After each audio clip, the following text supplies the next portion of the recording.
Good afternoon, everyone. So this is Breakout 2E, UNDRIP and Modern Treaty Implementation Case Studies of the Northwest Territories and BC. So if you are in this room, you are here because you want to learn about how the United Nations Declaration on the Rights of Indigenous Peoples is being implemented through laws in one of the territories and one of the provinces. We have three speakers today, John Bizot, Daniel Taselli, and Brent Lehman. If they would like to, they can introduce themselves with their own sort of bio. I think they're all fairly well known among all of us as LCAC colleagues. So as a bit of background, in 2023, the government of the Northwest Territories passed a law to implement the United Nations Declaration of the Rights of Indigenous Peoples in the Northwest Territories. And so the purpose of that law is for the NWT to make sure that all of their laws and policies and their mechanisms for how they work with Indigenous governments and Indigenous related decision-making is done through the lens of UNDRIP. And it was developed in partnership with Indigenous government representatives, and Daniel and I were both involved in that. It was pretty exciting, and so that is an intergovernmental group that is continuing to do work. So they're just sort of a year and a half in. The Act in BC was passed into law into 2019. So they have a similar act in British Columbia where they're hoping to implement UNDRIP in that province as well. So Daniel, of course, is in the NWT, was very involved. Brent is in BC and very involved in that as well. So what we're going to do is the first thing we're actually going to do is have John Bizot come up. So John and I actually, for a couple of years, worked on trying to figure out how do we communicate the United Nations Declaration to the communities? How do we explain this really complex international instrument to people and communities? And through that, help people to understand that in some ways the Declaration is being implemented, in some ways it's not, and to demonstrate that it's a really important tool that we need to have in the Northwest Territories. So John came up with a really brilliant cultural analogy or metaphor for the UNDRIP. So I'm just going to ask him to come up and start us off by him telling us about that. Thanks.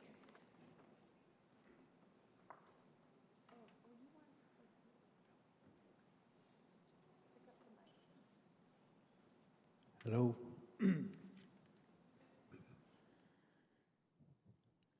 I guess when we're talking about UNDRIP, when we were doing research, the UNDRIP declaration for UNDRIP was just starting to be known and was going to be accepted by as much people as possible. And it came from the United Nations and it came into Canada. We're trying to seek some form of recognition from territorial government, ultimately Canada. But it's not it's not pushing it, but to find some way of localizing it or indigenizing it so that people understand things that have been happening in policy areas and how it kind of rains down on the people, and then we have to adjust again. So the task was, how do we explain UNDRIP? And so it's UNDRIP is like finding some ways of for describing the rights of indigenous peoples. So it came to a point where there's a place name right near the community. And the community I come from is called Betchako, and Betchako just means a place of the free trader. And if you look at community names up in the north, Ko, if there's a Ko at the end of it, it means that there was a trading post there. And if there's a T at the end of it, like Gamiti, then it means that it's started by an indigenous community. And that's how you can tell in the indigenous language. And if you say it in English, like Fort Edmonton or Fort, well, it means that it had a trading post. And if it doesn't have a fort in front of it, it's much more modern, way past the trading era. And so UNDRIP is international, and the audience is about United Nations Declaration for the Rights of Indigenous People. And so we have to sensitize people a bit. And the area that we live in, or the community I come from, called Betchako, that name is only, I'll say, about 100 years old, because a free trader came into the area. And the free trader is not part of the Hudson's Bay. But the Hudson's Bay had a bigger hammer, so they renamed it Fort Ray. And it became, it was named after Dr. John Ray, who was up here in the north, or way up in the north, looking for Franklin and his lost expedition. And we've never seen John Ray, but because he was associated with a bay somehow, that those two, one is the name that we gave Betchako for the free trader establishing a trading post at the invitation of our leadership. But the Hudson's Bay had a bigger hammer. They were losing the trade because they were too far south, so they kind of picked up their trading post and moved it to this new trading post that was independent and renamed it Fort Ray, because they had a bigger clout and they had Rupert's land. They can do these things. But before those two names came in, traditionally, before contact, it was the name Katainli. Katainli is an old word where you're using the willow bark, because there's lots of willows in that area, and the rivers are shallow, and there's tributaries, and that area was called Katainli. And so I was asking my dad at the time, well, what do they mean by Katainli? And he said it was an old word way before it was called Ray and before it was called Betchako. People, when they come from their winter hunting grounds, some of them would go as far south as they can, because this is a rich fishery. And to do any fishing before they had modern day fish nets, that they would weave nets using willow bark. And when we say willow, it means ka. And so when you weave the nets and put it into the water, it means that the water is flowing through the willows, the willow net. And so it became Kataili. And the tool that they use for weaving these willow nets together is called a kalaga, which is a tool. And this forum, what we're here for is we're talking about a recognition of a recognition of our land's governance and our relationship with our identity to the rest of the world. That we thought maybe it might be good to explain, and I think we made some kind of,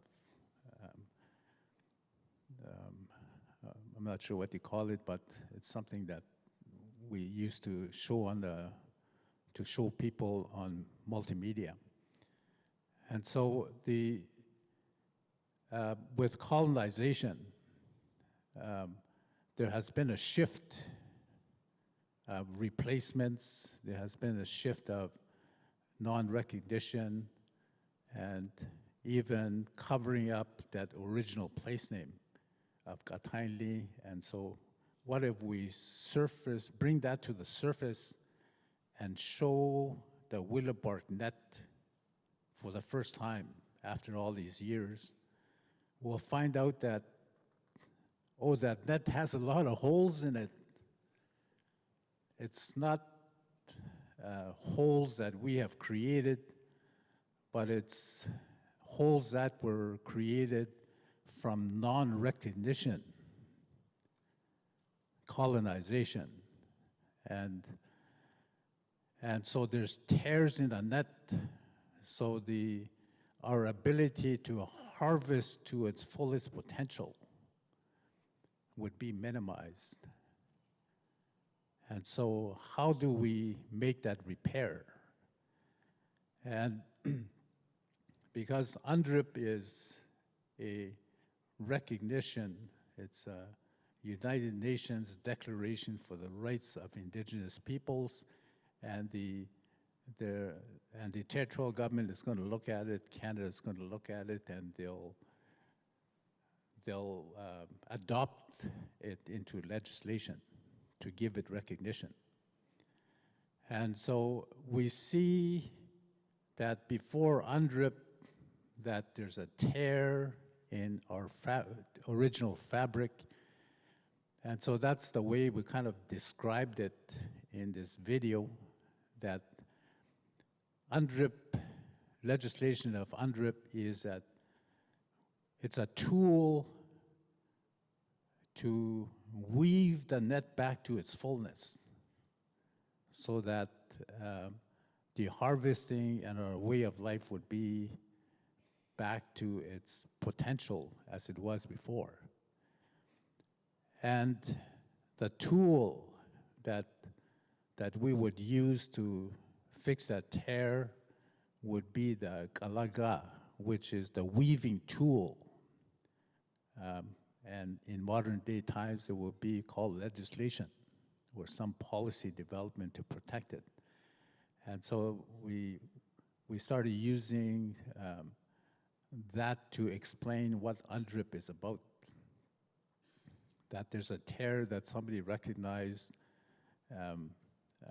in this fabric of the world. It's not only Canada, it's all over the world.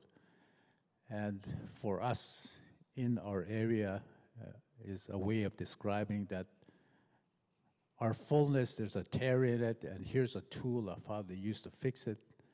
And that's what UNDRIP must be about, it's that tool that we're going to use, a traditional tool that was put away for a long time. And we have the ability to kind of lobby to help bring it to the surface, especially if it has to do with for the rights of Indigenous people, that we should provide some form of describing it. And so that's what the story was about. Thank you.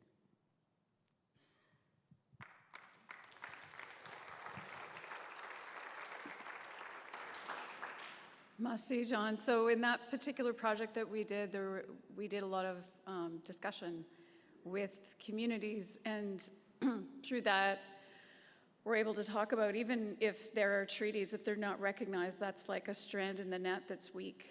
It needs to be repaired, or if there's a bad policy that creates a tear or a weak part of the net. So UNDRIP's Galaga, if you look at the articles of UNDRIP, it talks about here's the bare minimum that governments have to be achieving. And so that Galaga makes the net stronger. It weaves the strands back together, puts strands in. So we had a lot of success with that project, but thank you, John, for starting us off with that. And now I will ask Daniel Tiselli to come up and talk about the UNDRIP law in the NWT.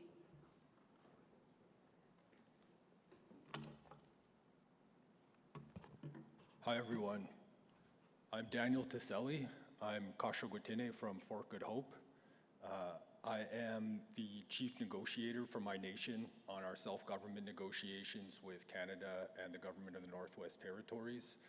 But I also work a lot with our people and our assembly more broadly on asserting our rights and how we do that.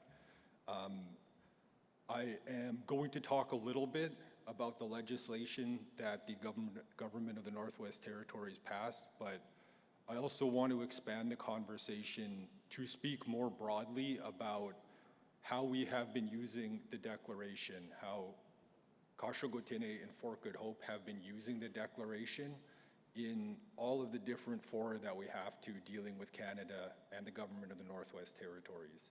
And in some cases that intersects with that legislation, but in other cases it doesn't. But I want to step back a little bit and introduce more about my nation. So Kashogutine, we're a nation. We always have been since before Canada was on our land. We experienced colonization like all the other Indigenous nations did. And this conversation that we're having now and that we're having in Fort Good Hope is a conversation that has been going on since before I was born. So since we started experiencing colonialism, the conversation of how do we push back against that conversation has been happening. This happened likely before the government of the Northwest Territories existed. It happened before there was a Satu Dene Métis Comprehensive Land Claim Agreement in the early 90s. And it was ongoing before the UN Declaration was passed by the UN General Assembly in 2007, or before it was ever endorsed by any Canadian government. I joined this conversation really fully around 2000, I think it was 17. It's about 8 years ago. I was an articling student at the time. I have since retired from legal practice. At the time, I was just starting legal practice and was in good hope for meetings with the Assembly, along with the lawyer to those negotiations. And our Assembly appointed me as interim chief negotiator. And 8 years later, I'm honored they haven't kicked me out yet. But shortly after that, because we had just started our actual main table substantive negotiations, we got into this conversation in detail about what is our mandate. Like, what is our mandate for the self-government negotiations? And so really, what's our goal? What are we trying to accomplish? What do we want out of that? And our negotiating team got really clear direction from the Assembly that our goal is to, first of all, get control over everything that happens in Fort Good Hope and everything that happens on our land. And related to that, to effectively kick the GNWT off of our land. And our land is all our land. It's not the pockets of settlement land that exist through that land claims agreement. There's no distinction in the terminology people use back home between our land and Crown land. The whole land is our land. It's the land we've always used. And people want control over that. Historically, we had control, we had jurisdiction, we asserted that. We've lost that through colonialism. And so that was a really clear goal that the Assembly gave us. Get control over our land back. And that's an ambitious goal. It doesn't align with the mandates that we're dealing with from Canada or the government of the Northwest Territories. And I think that's something back home that people know, but we had to have a goal. And so in the negotiations, we brought this position forward and we had those conversations you have at kind of the start of subject matter negotiations. Like once you're done a process schedule agreement, you're at an actual main table, you're starting to work things out. And internally, we were bringing these conversations, the results of that back home, and we were talking to people. And where we ended up landing was on trying to use the current negotiations and other processes we're engaged in, not necessarily to get this kind of like full breadth external self-determination secession type self-determination from Canada, but to implement in a very real sense free, prior, and informed consent. And that's a doctrine that appears in the UN Declaration that's really important to us, because as we interpret it, free, prior, and informed consent requires, in certain situations, it absolutely requires colonial governments to get the consent of Indigenous peoples who would be impacted by some action before they can proceed with that action. There are some cases, probably a lot of cases, probably the majority of cases, where as that doctrine is written out in the UN Declaration, governments have an obligation to seek our consent and to go through some good faith process to try and get our consent, to work collaboratively with us up front at the planning stage. But at the end of the day, if they don't get our consent, as long as they've gone through that process, they could probably still proceed with that action. But there are cases where the risk of impact to the rights of Indigenous peoples is so severe that our interpretation is that that declaration requires governments to actually get our consent before they can proceed with something. So we said, we can't get full control, we can't kick GNWT off our land, not through a negotiated agreement. But there is room here to leverage the growing support for the UN Declaration to try and implement free, prior, and informed consent. And so that is one of the most important aspects of the Declaration to us. And I want to talk about the work we've been doing and some of the successes or opportunities, and also some of the challenges in trying to actually implement free, prior, and informed consent in our dealings with colonial governments. And I want to start by talking about those self-government negotiations. So we've been putting forward the UN Declaration as a cornerstone of our mandate since we really got into this 8 years ago. And we've always told governments that the self-government agreement we're negotiating is an agreement that deals with our rights. The UN Declaration on the Rights of Indigenous Peoples is a document that deals with our rights. And it's supposed to set a minimum standard for those rights, and it's something that's endorsed by Canada and the GNWT. So the rights in our self-government agreement should meet that minimum standard. That self-government agreement should be consistent with the UN Declaration, and we should be using the Declaration as a way to inform those negotiations and as an interpretive tool for that agreement once it's finalized and it's being implemented. It has taken time, but we have made progress on that, and I'm pleased that as of very recently, we have at least a draft process for free, prior, and informed consent written into that self-government agreement. There's still a lot of work we have to do to finish that agreement, but we have successfully, at least in principle, got agreement with Canada and the GNWT about a process for free, prior, and informed consent. That still needs to be reviewed by all the parties. There's still a lot of other work we have to finish to see how that would apply to the agreement rights. But at this point, we at least, as a main table, have this kind of, this principled agreement with each other that the duty to consult is not going to appear in our self-government agreement. Instead, a process where Canada and or GNWT will try to obtain our free, prior, and informed consent will replace that obligation to engage in the duty to consult. We also have agreed on an approach to having required consent included in that agreement.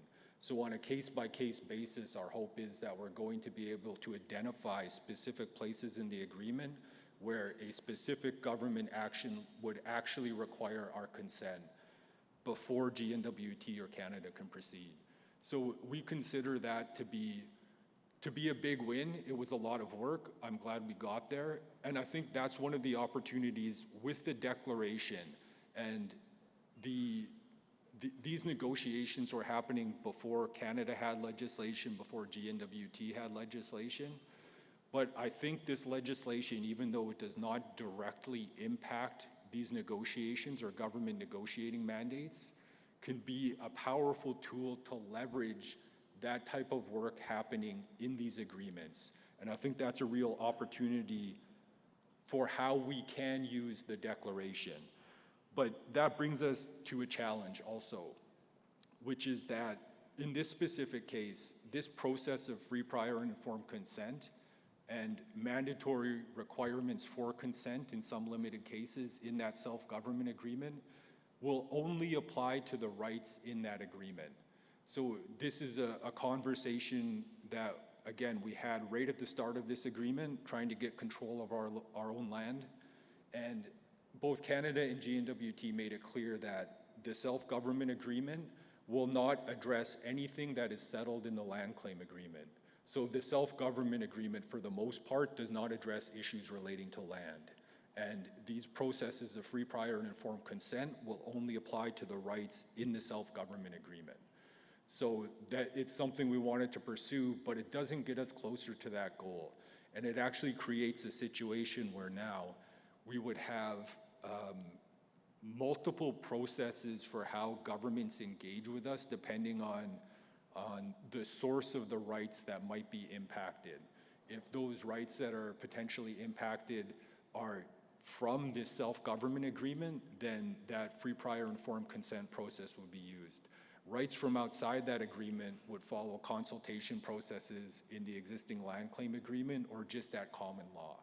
And so we're starting to see that there is not one single table where we can get free, prior, and informed consent implemented. We're starting to see that at the same time, concurrently, we have to engage in 2, 3, 4, 5 different conversations with different governments and different departments in those governments that are all working on parallel tracks to implement free, prior, and informed consent. So it's a real challenge here that the way the UN declaration and the rights in that declaration, the doctrines in that declaration, the way it's being implemented is in a very fractured sense. We're seeing this happen. It's happening through legislative action plans, legislative required action plans. It's happening in bilateral discussions. It's happening at tables with multiple Indigenous nations, and it's happening through the courts. And so it's happening in a very unstructured way and in a way that requires Indigenous nations to expend resources chasing the same goal in multiple different fora, which is not only inefficient, but again, we don't have the resourcing to do this everywhere that it should be done or needs to be done if we're actually going to realistically achieve those goals that we have set out to achieve. I want to talk about another challenge before I talk about an opportunity and then another challenge. But this challenge is, unfortunately, our existing land claim agreement, the Satu Dene Métis Comprehensive Land Claim Agreement. That agreement was finalized in 1993. It's a treaty agreement under Canada's Constitution, and it is inconsistent with the UN Declaration. And that's the position that we have as Kashogutene, and that's something that we've been trying to address, but that is very difficult to address. And in this particular conversation, I can confidently say that the co-management system that is described in that land claim agreement does not meet those minimum standards for free, prior, and informed consent that are contained in the declaration. So our position is that we have a land claim that determines how decisions are made about our land, where the ultimate jurisdiction for that decision-making is with colonial governments. That does not live up to the minimum standard required by the UN Declaration on the Rights of Indigenous Peoples. And there are two particular examples that I want to talk to very briefly because I think they're informative. The first example is on the implementation of our Indigenous protected area. So we entered into an agreement on Sudeni Linei Tuyata, the protected area across the river from Fort Good Hope. We entered into that agreement with the government of the Northwest Territories, and that was a win because it takes a large area of land that's very important. It's a very productive area. It's good for hunting. There's a lot of wildlife there. And this agreement prohibits mining and hydrocarbon extraction. So that was important to the people to make sure that area is protected. But it also includes a lot of other things that need to be done to implement that agreement. One of those things is to draft a management plan. There's a management board that's responsible for producing that management plan, but ultimately, as written out in that establishment agreement, the final approval for that management plan is this process of shared decision-making. The GNWT and Kashogotene need to both approve that agreement. That's how it's written out in the establishment agreement, and although the words are never used, that is a process of free, prior, and informed consent. Because as two parties, we are collectively working to write this agreement in collaboration with the management board. We both have responsibilities to review the final draft of that agreement, and we both have to approve that agreement before it is finalized as equals. We had an unfortunate situation where recently the government of the Northwest Territories, and I want to acknowledge this situation has been resolved. We have got back to a point of free, prior, and informed consent. But there is a period of time for several months where the GNWT's position was that this management plan was a wildlife management plan under the meaning of Chapter 13, the wildlife chapter of the land claim agreement. And as a wildlife management plan under that agreement, the approvals process in that agreement would have to be triggered. The approvals process in the land claim agreement is that the Sahtu Renewable Resources Board, an institution of public government, needs to engage in a review of that alleged wildlife management plan before entering this iterative approvals process where ultimately the final decision about whether to accept, vary, or reject any recommendation from that board is with the GNWT minister. So this was unacceptable to us because it took away a negotiated process of free, prior, and informed consent and would have diverted that to a process where the final recommendation comes from a public government renewable resources board and the final decision is made by the GNWT minister. And that was unacceptable to us.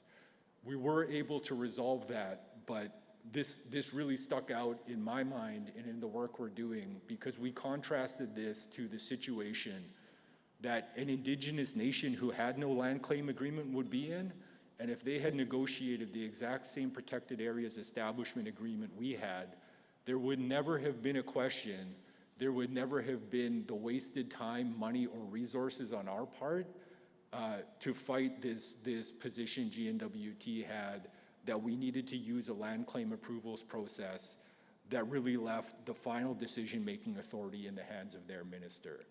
And it's really unreasonable and I think unjust that we should be in a position where it is harder to implement free, prior, and informed consent just because we entered into a land claim agreement.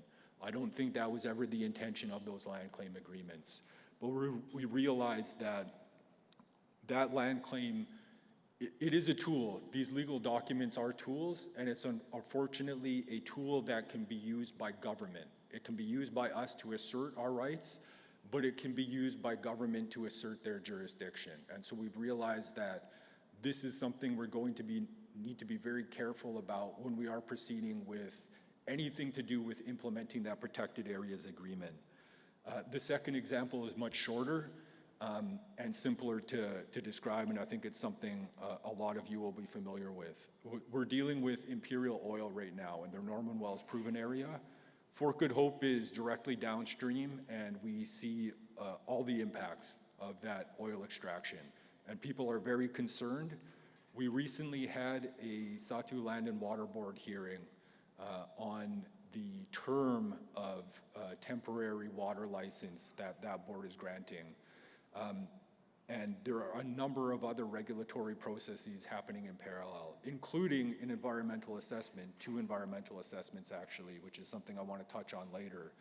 But in this process, and it's not surprising, I'm sure it's the same for everybody here, although we have participatory rights under this co-management system, we have no actual decision-making power. And those participatory rights do not include a clear right to free, prior, and informed consent.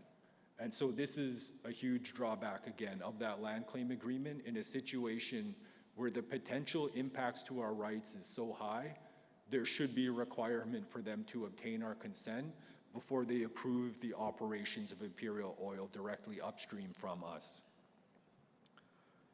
So I want to talk about briefly one more opportunity, which is court cases, court action, litigation, judicial review, all of that good stuff. And what I actually see is that although there's no consistent narrative about what the UN Declaration means in Canadian law, that it is being used in a lot of court cases and that Canadian courts are starting to take it seriously, that it is in some substantial way impacting the outcome of court cases. And this seems to be happening more and more frequently over the last few years. And so as Indigenous people, like, this is a clear opportunity. None of us want to go to court. Most of us don't have the money to do it. But sometimes we have to. And it's starting to look like if we want to implement the declaration, the quickest path, probably the most expensive path, but also the quickest path to achieve some particular goal might be to utilize the court system. Because what is happening at the level of kind of government engagement and negotiated agreements is that governments are passing this legislation, which is a good thing, but kind of starts out this robust and also lengthy process of reviewing government legislation for consistency with the declaration and then amending it. And that's good, that needs to happen, but realistically, to do that work well, that is going to take decades. And it needs to happen, but it is not going to result in immediate impacts. And I've seen that court action is starting to result in immediate impacts in terms of what that declaration realistically means for the rights of Indigenous peoples right now, and what it means for the obligations that colonial governments have to respect those rights. And the last thing I'll mention, though, is that this is also a challenge, because these court decisions are moving faster than we ever can in these negotiations. It's moving faster than we ever can in an action planning committee that is reviewing government legislation and making recommendations for amendment to make that legislation consistent with the UN Declaration. The way litigation happens is it's not extremely quick, but it's a lot faster than negotiating a self-government agreement. And I think this is going to start to pose more and more challenges because people are going to go to court, and I think people should if they have the money, because we have to do that to protect our rights. But as courts start to release these decisions that lend insight about what that declaration means in Canadian law, it's going to start to impact the positions we all take in terms of our self-government negotiations, land claim agreement negotiations, negotiating other contracts and agreements with governments about our rights, and also in terms of how we draft legislation. And so, although those court cases are important, I think it's going to make it even more difficult over the next few years as we get more jurisprudence to really set our sights on something like a negotiated agreement and follow through without having to change track every several months or year as we get a new court decision. And I'll leave it there for now, but if people have specific questions about the Northwest Territories legislation, I'd encourage you to ask those questions later because some of us might have answers. Masi, thank you.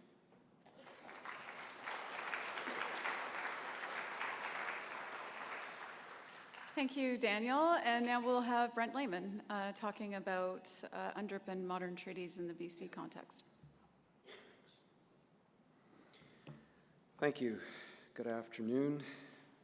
My name is Brent Lehman. I am legal advisor to the Manaus Treaty Society, which represents the Hawaiian First Nation, assists the Hawaiian First Nations, Cayuga-Checkosset First Nations, Toquat Nation, Hu-Checkosset Tribe, and the Ithluathat government in the implementation of the Manaus Final Agreement. British Columbia was the first jurisdiction in Canada to enact its legislation to implement UNDRIP in 2019 through the Declaration on the Rights of Indigenous Peoples Act. It's a pretty straightforward, simple piece of legislation, only 10 sections. 4 of them are administrative in nature. Section 2 sets out the purpose of the act, and as one would expect, and as can be seen in both the federal equivalent legislation and the Northwest Territories equivalent legislation, the act is there to affirm UNDRIP's application to the laws of British Columbia and to contribute to the implementation of UNDRIP. Unlike the other 2 pieces of legislation, British Columbia's legislation has a third purpose, to support the affirmation of and develop relationships with Indigenous governing bodies. The federal legislation is pretty silent on any role for Indigenous people in the implementation of UNDRIP. The Northwest Territories legislation speaks specifically to the role of Indigenous people in the development of the action plan, etc. British Columbia goes beyond UNDRIP itself and speaks to the purpose of DRIPA, as we call the act, as being there to affirm and develop relationships with Indigenous governing bodies. And there are 2 sections, sections 6 and 7, that speak specifically to that role. But just very quickly, the 3rd section of the Act speaks to the alignment of laws, and again, that's consistent across all the legislation so far, and the development of an action plan, that's section 4, and then annual report, section 5. That's consistent with all the other pieces of legislation. It's the Section 6 agreements and the Section 7 agreements that are unique to British Columbia's model. Section 6 agreements are just general agreements that any minister of the government can enter into on the basis of DRIPA. Section 7 are joint decision-making agreements or consent agreements. And these agreements provide opportunities for the province to enter into agreements with Indigenous people where statutory decision-making can either be jointly made or the statutory decision-maker can only make a decision if an Indigenous governing body provides its consent. So when it comes to looking at the successes and opportunities of the provincial legislation, I think I would actually look to Section 6 and Section 7 as where the opportunities really lie. One of the successes, I think, is the fact that we now have in British Columbia one consent agreement in place. It's with Tahltan, and it's regarding the environmental assessment of a mining project up in the northern part of British Columbia. The fact that the province was able to reach an agreement with an Indigenous group for a consent agreement, I think is, we'd have to say that that is a success. I'll come back to that one. The other success, I think, is the creation of a Declaration Act Secretariat. There is now a secretariat that has the role of assisting all government ministries in the implementation of UNDRIP across the statute book of the province. A third success that I would identify is that the Declaration Act Secretariat is one of the few bodies that is really Indigenous-led. It's very focused, obviously, on Indigenous issues, but it actually has Indigenous leadership who play a significant role in that body's function. The challenges that I see with the provincial legislation, the province was British Columbia was the first. out of all the jurisdictions in Canada to enact legislation to implement UNDRIP. So there was, I guess to be fair to them, there was a lot of learning that could be done, that has been done, that is now reflected elsewhere. But I think the most significant drawback of the provincial legislation was the fact that it was developed without modern treaty nation involvement whatsoever. The 8 modern treaty nations in British Columbia have actually, since DRIPA was enacted, formed the Alliance of BC Modern Treaty Nations.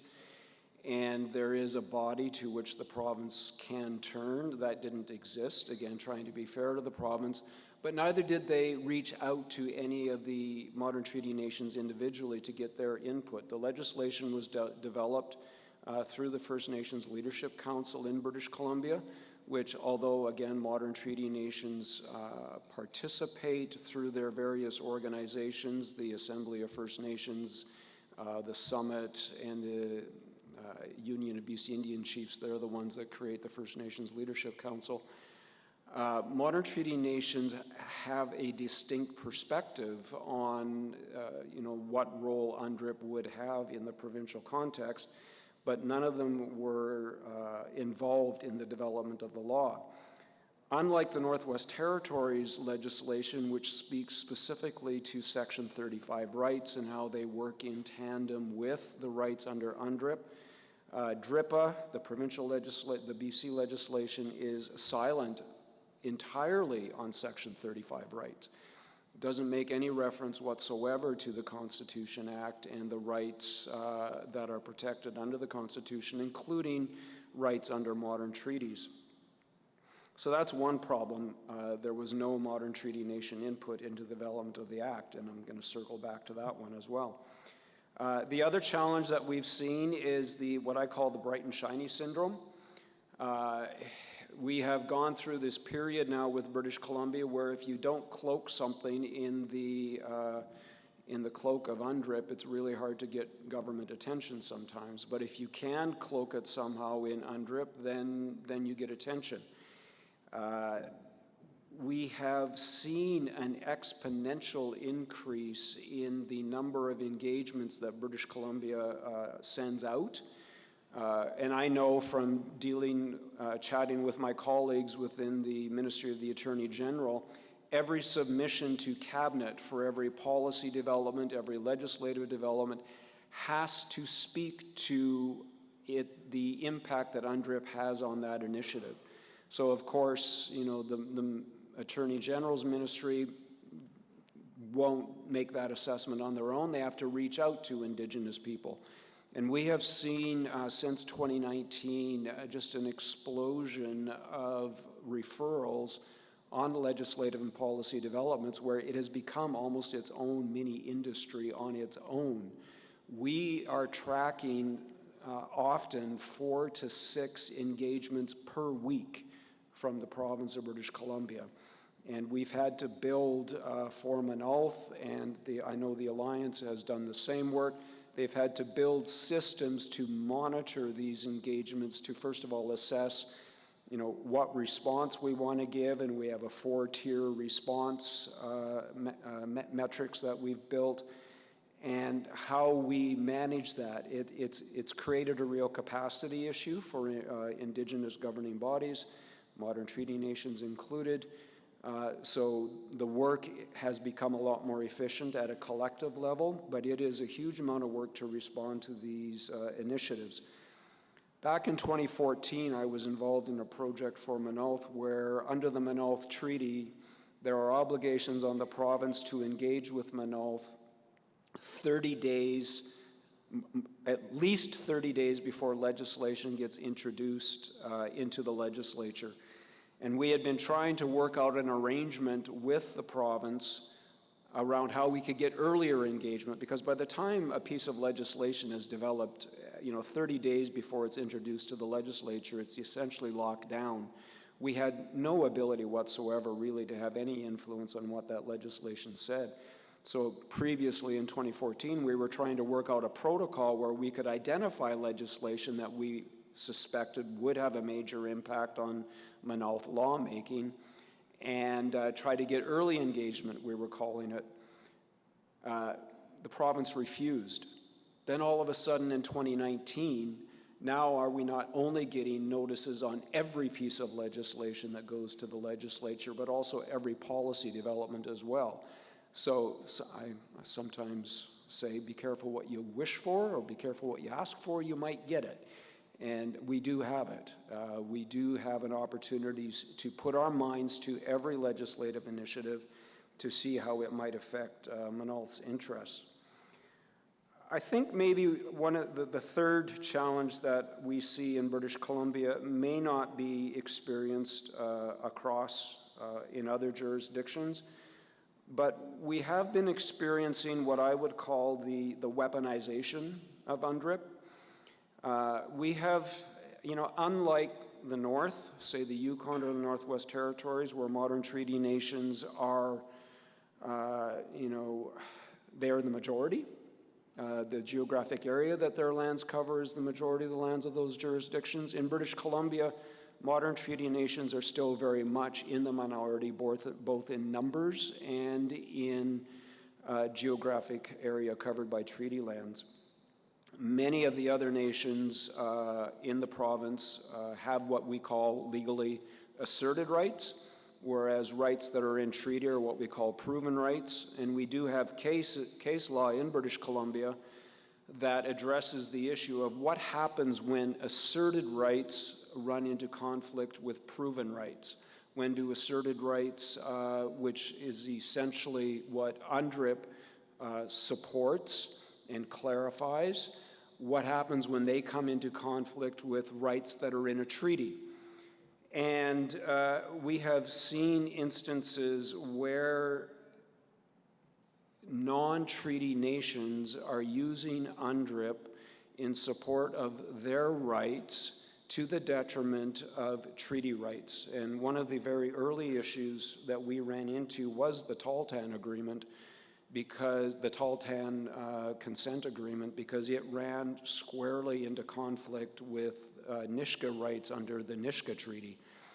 We tried to work with the province of British Columbia to develop a policy for the province, to collaboratively develop a policy for the province, whereby the province had a process of when these joint consent agreements were being developed, that if there was potential to come into conflict with proven treaty rights, how that would be navigated by the province. That whole process of trying to collaboratively develop a policy essentially fell apart, and we walked away from that table because the province refused on any level to have any hint whatsoever that if asserted rights came into conflict with proven rights, that, like the case law says, that the proven rights would prevail. And so that is one of the, I think, the most significant challenge that we face in British Columbia with regards to the implementation of UNDRIP is modern treaty nations didn't participate in the development of the legislation, and we see that there is potential for asserted rights running into conflict with proven rights, and we have no mechanism on how to resolve that. So that I think is the most significant challenge that we face in British Columbia. I checked in with my colleagues to see what other challenges they are experiencing on the ground. And just a couple of things that they mentioned. The Declaration Act Secretariat, it's a good body. It has a good role, but its role is limited to the implementation of Section 3 of the Act. So that limitation is the Declaration Act Secretariat, really its only role is to advise ministries on how its initiatives, its laws, its policies align with UNDRIP. It doesn't have the mandate to work with Indigenous governing bodies around Section 6 agreements or Section 7 agreements. It doesn't have the mandate to work with modern treaty nations who may be impacted by UNDRIP and the DRIPA legislation. So it has a very narrow scope of mandate, and it could be something bigger, could be something better, but right now it's quite limited. We've also experienced that the Declaration Act Secretariat really doesn't have a good grasp of modern treaty nation issues, modern treaty nation jurisdictions. They don't have the in-house skill set, the in-house expertise. And modern treaty nations are essentially left to deal with every ministry directly, bilaterally, without the assistance of the Secretariat, in order for modern treaty nations to have their issues, their concerns, their interests taken into account by the various ministries. So those are the challenges that we've been experiencing so far in British Columbia. Granted, we're only 6 years in, and these types of things take, decades, generations to settle out, to see how they actually will be good or bad. I tend to take the view that wherever there is struggle, wherever there is challenge, there is opportunity. And I think, as my colleagues have said up here today, there's a lot of opportunity with UNDRIP. You'll hear if you're at the plenary session tomorrow, you'll hear my colleague, Gary Absley, talk about the role of UNDRIP within the Canadian constitutional framework. And his vision, what he will share, is that vision of the opportunities that are there. And I think there are a lot of opportunities. It needs to be navigated, it needs to be managed, but modern treaty nations, I think, can look to UNDRIP as another tool in your toolbox as you navigate your journey of reconciliation with Canada, and whether it's territorial or provincial jurisdiction. The task, I think, is to find the seeds in the challenge and then to nurture those seeds to grow into opportunities. Thank you.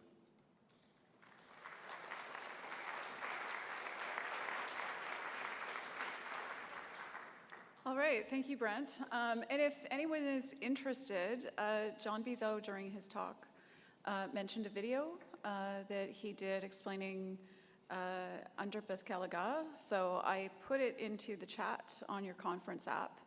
There's a link there if you want to watch the video at some point. It's pretty good. Now we are into the questions part of this session. So I'd like to invite up anyone who might have questions that will probably be better than mine. Otherwise, I'm going to have to ask my questions. And I see some likely suspects in the audience. So I could call on people. Okay, great. We've got someone coming up. Yep, just right here at the microphone. Good afternoon. My name is Sean Monahan, and I work with CERNAC in the implementation world. And I'm just kind of curious what early engagement means. Like, just trying to figure out that scope of when an Indigenous group should be approached. Great question. Who would like to take that? Okay.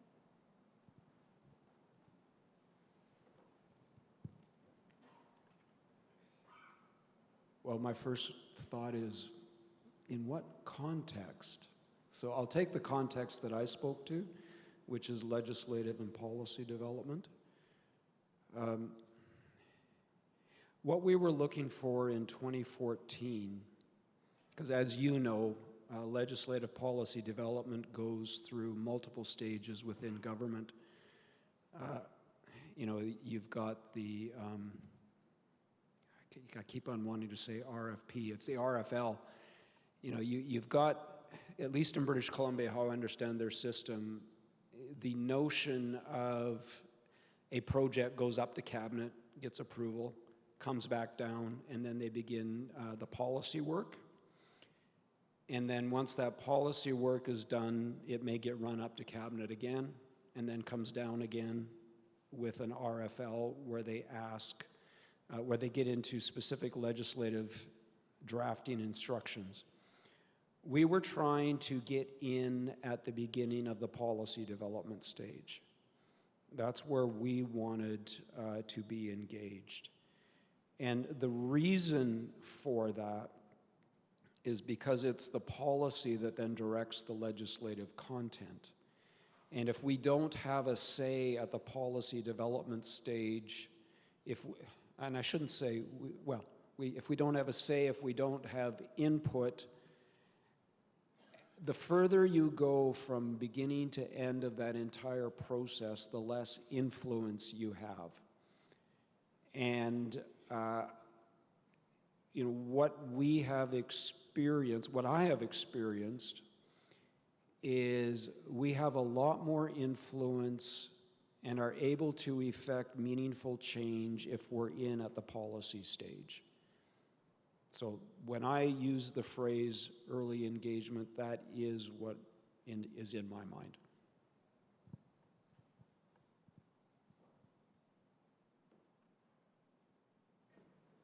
Great. Okay, next question. Hi, I'm Katie Tucker. We're with Pape Salter-Taillé. Thank you, everyone. You had fantastic speeches.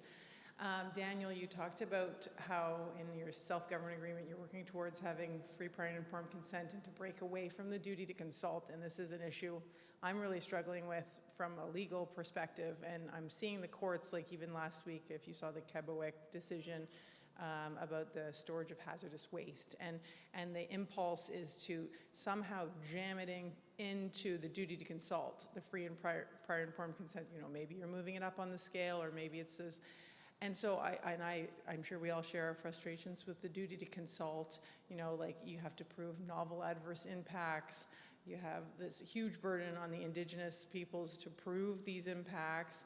I think once, if the free, prior, and informed consent is supposed to mean something, then I think we need to break away from the duty to consult, and the burden it places on Indigenous peoples. Like if you have a right of consent, it's like we've taken judicial notice that we have a right of consent. We don't have to prove the impacts to get that. So I'm wanting to know more about, like, to the extent you can talk about it, but how are you, when you say you've left the duty to consult behind in self-government and you have free, prior, and informed consent, have you managed to really break away from that framework? You mentioned that you have a process for how consent would be reached. Like, can you elaborate on that at all? Sorry if that's a brutal question. I'm just really interested. That's a good question. And unfortunately, I don't have the entirety of the answer. So I think like the language that we've been developing that we kind of have consensus on as a main table that all parties like need to further review captures the kind of the ideas that free, prior, and informed consent should really mean that governments are approaching us kind of upfront at the planning stage, and not once there's a decision that they've made that they're kind of trying to get approval for, right? So I think in terms of the limited kind of insider direction on process, that's a main part of it, is saying that this is something that should be collaborative upfront. We should be planning together as much as possible, rather than governments coming to us with a decision that's already been made. There's some more language around that, and there's also language that deals with things like emergency situations, which is something that governments require. But I think the short answer to your question is no, I can't give the help on like what does that process look like, and that's something we actually have had to discuss with governments, because like our position, my team's position, is that we can't really articulate that in one document that would apply to every situation, right? I think the reality of implementing free, prior, and informed consent is that I don't want to say it's going to be case by case or mishmash, but I think we need to approach it with the same expectations and general confusion that probably a lot of us have about the duty to consult and what that means. And I think the reality is that's something that just popped up out of nothing because of a court decision or several court decisions, and everyone's been spending years just trying to figure out what does it mean, how do we do it, get clarity on it, and then courts come in periodically with some other direction on that, right? And I think we can hopefully get some more clarity around FPIC, but I think it's going to vary depending on the issue, the Indigenous nation, and it's going to always be a work in progress, I think. And if we try to figure out exactly how does that look, how do we like write a protocol, how do we describe it, how do we create a policy or a very like clear written out process, then we're going to get paralyzed trying to do that, and we're never actually going to get to implementing it. But I think your point is excellent that when there is actually a consent requirement, it will force a better process because people will have to work together.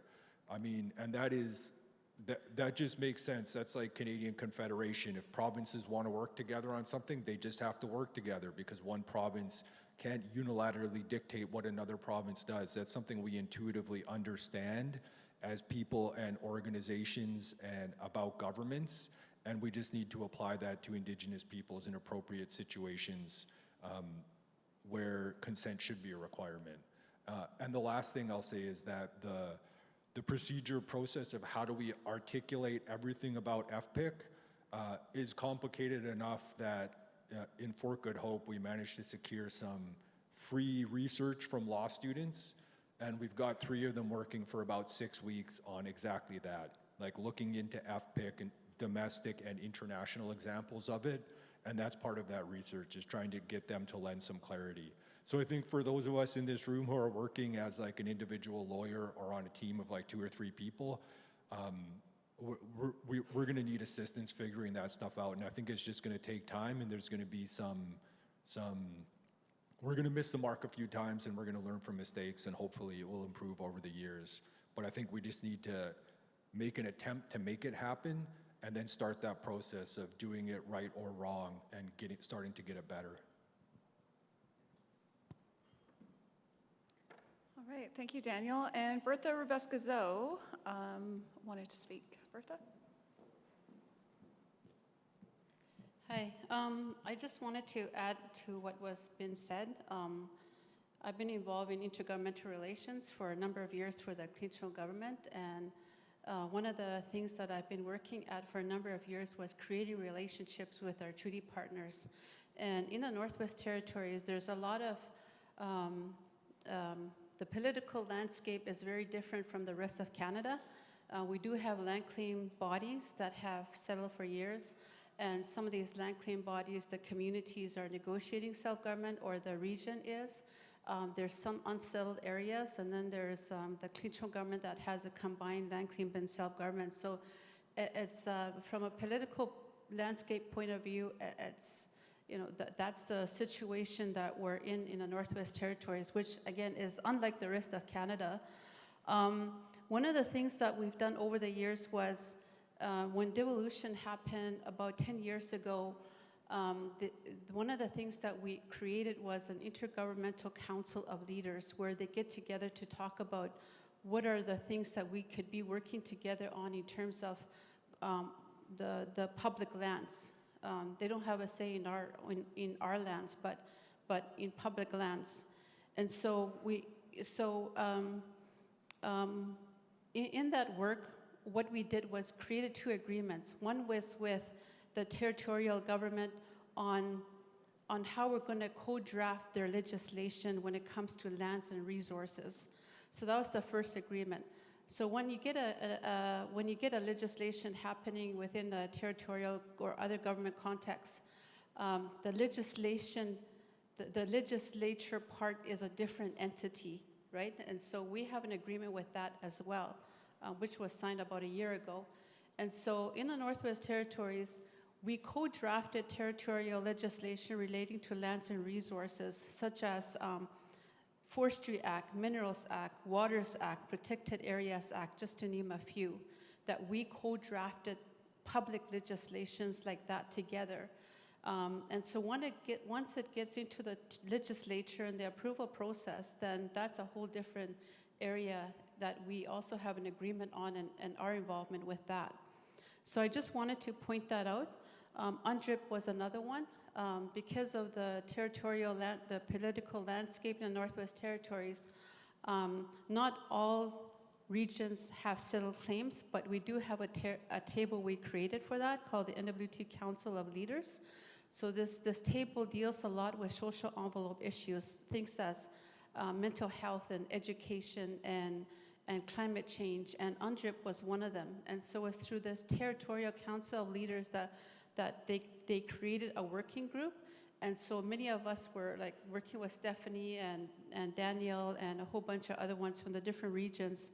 This is where we were able to co-draft the territorial government's UNDRIP legislation. And now I haven't been involved in that table for about over 2 years. And so I really don't know an update on where things are at, but I think we're involved in drafting the action plan. And so I'm assuming that's where things are at. But I just wanted to quickly point that out, that and I forget his name, he mentioned some of the differences between the NWT, UNDRIP, and BC. But I think just to bring it back into the context in which how it was created, I just wanted to point that out. Merci. Merci. Thanks, Bertha. We have a couple questions, okay. Thank you. My name is Melanie Woods. I'm from the Nisga'a Nation, from Gitlach-Damix Village Government. So my comment today is in regards to terminology versus interpretation, because it seems that there's a lot of confusion when it comes to these understandings, because when we're looking at established rights versus asserted rights, where asserted rights, individuals are also use the expression inherent rights and title. So there needs to be a clear a definition that's defined, because when they're using it, then that's where this confusion comes in, where they use the inherent right. So where are we going to come? Because when it comes to modern day treaty, where does it lie in there? But I just wanted to bring that up once again. And the other thing I wanted to bring up, it was into regards to expression terms, where they may consult, where they may do. In, as a First Nations community member and whatnot nation, is that we're always ones to, if we're going to do something, we say we're going to do it, and we put it in writing, we do it. We don't may, we don't, use those expression terms where we could, should, we do it. There's a black and white. We don't have those gray terminologies. So I just wanted to highlight that. But also, when it comes to educating our government officials, because there's always, turnover, how is that education transpiring, but also the processes on the onboarding? Because as you see, we see younger and younger political individuals coming into, or officials. And so where's the historical processes that they're being trained, or, educated on those processes? Because we see that we're, as First Nations coming to the table again, we're still having to educate continually as somebody comes in new. So just wanted to, where's the consistency on that part? Thank you.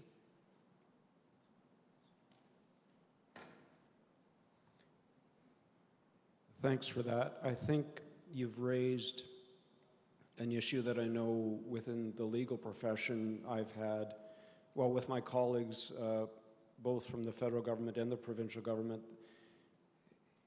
There is a shifting in terminology that takes place, or that is taking place.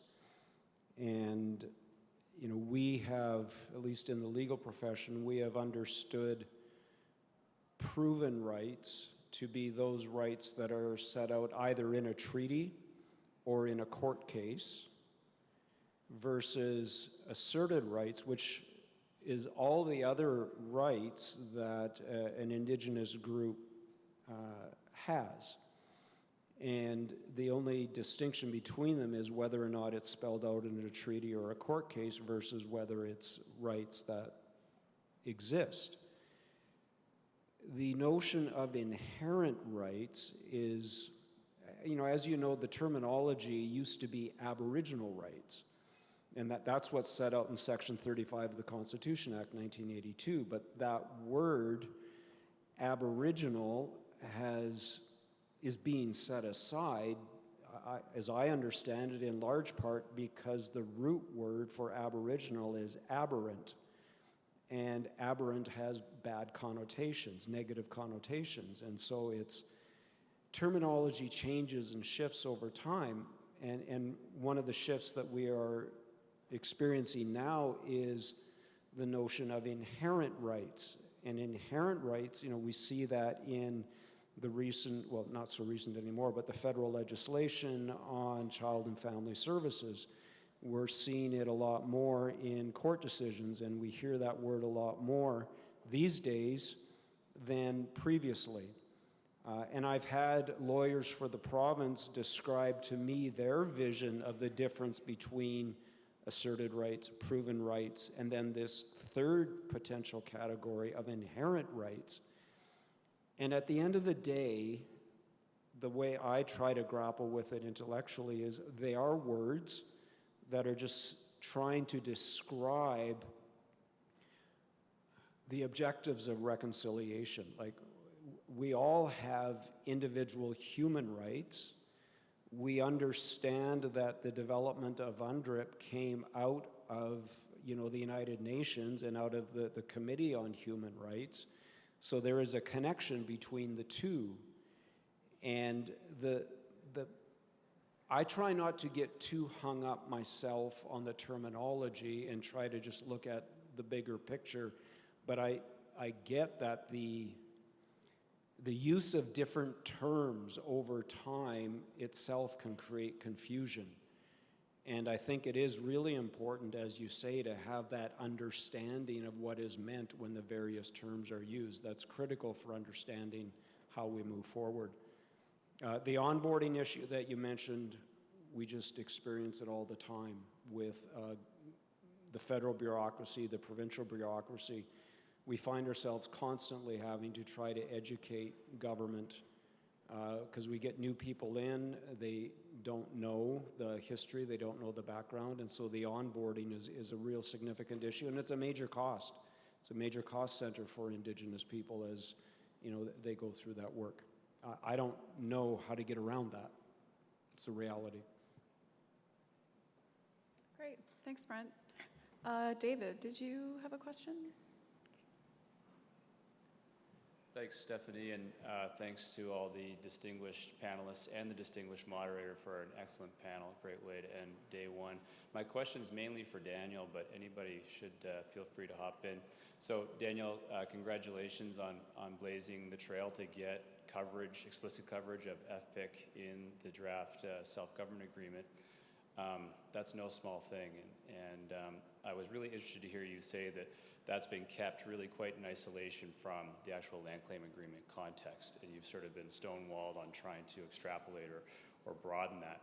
And so I guess I find myself wondering to what extent the trail you're blazing in the Fort Good Hope context can benefit other nations that are also negotiating self-government agreements.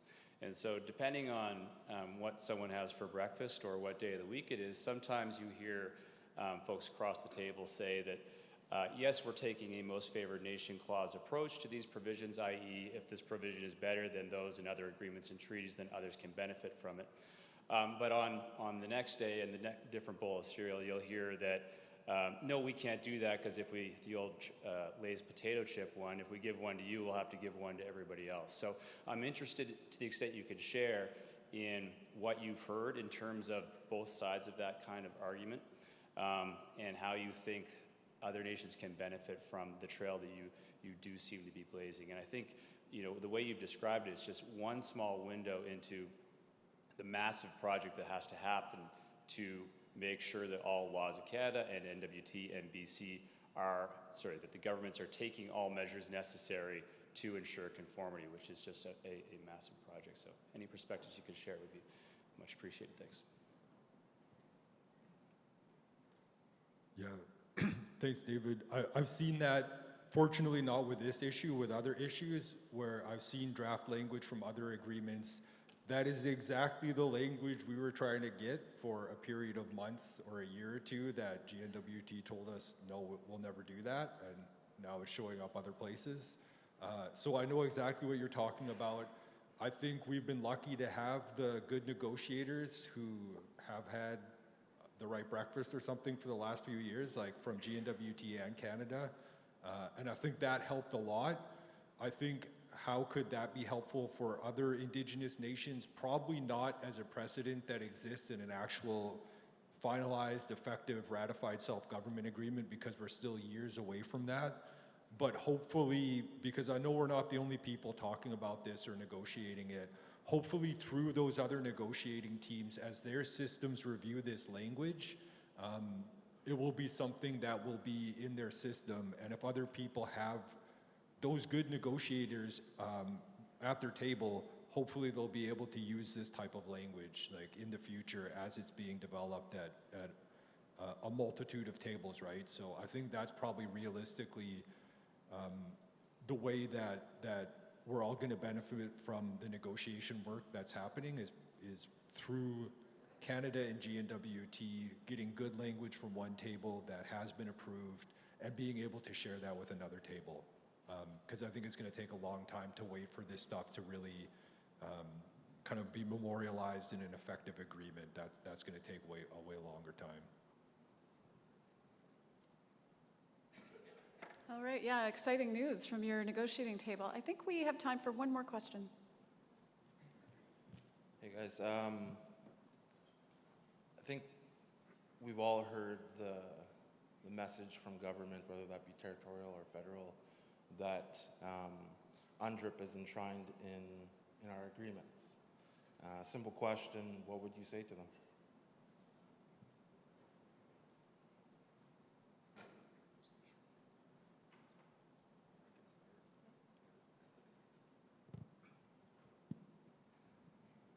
Good question. I would say it's not, and this is for Kashogotene, like this is a position we've clearly articulated to Canada and GNWT for some years. There are places where the existing land claim agreement, the Satu Dene Métis land claim, does reflect the rights that are in the UN Declaration, and there are areas where it's clearly inconsistent.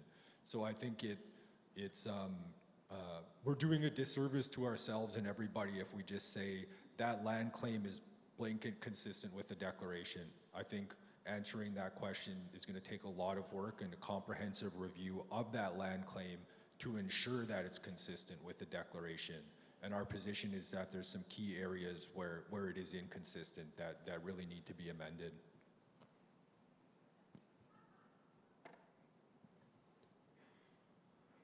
I haven't had to put my mind to where the inconsistencies are. I have some that immediately jump to mind. One is, UNDRIP does not limit Indigenous rights to, say, the notion of treaty lands or a reserve. It's not geographically restricted, so that's one huge difference, I think. The work that we have done, however, is to look in the Manaulth Final Agreement at what it provides for and compared that to what UNDRIP speaks about as containing Indigenous rights. And we see a host of opportunities where we think government should look at broadening its understanding of Indigenous rights. I mean, these treaties, Manaulth Treaty, came into effect in 2011, was negotiated, between 2002 and 2011 or longer. It's 2002 when I first got involved. So, we have always taken the position that modern treaties are not locked in time, that they have to evolve and be evergreen and grow. And I think UNDRIP is a really good example of how world views, societal views, our views on Indigenous rights have changed and evolved and grown. And there's no way we could expect that the Minoth Treaty in 2011 is reflective, or that UNDRIP is in the treaty. I just don't think that that's a logical statement that could be made. So if a government bureaucrat made that statement to me, I would question their logic.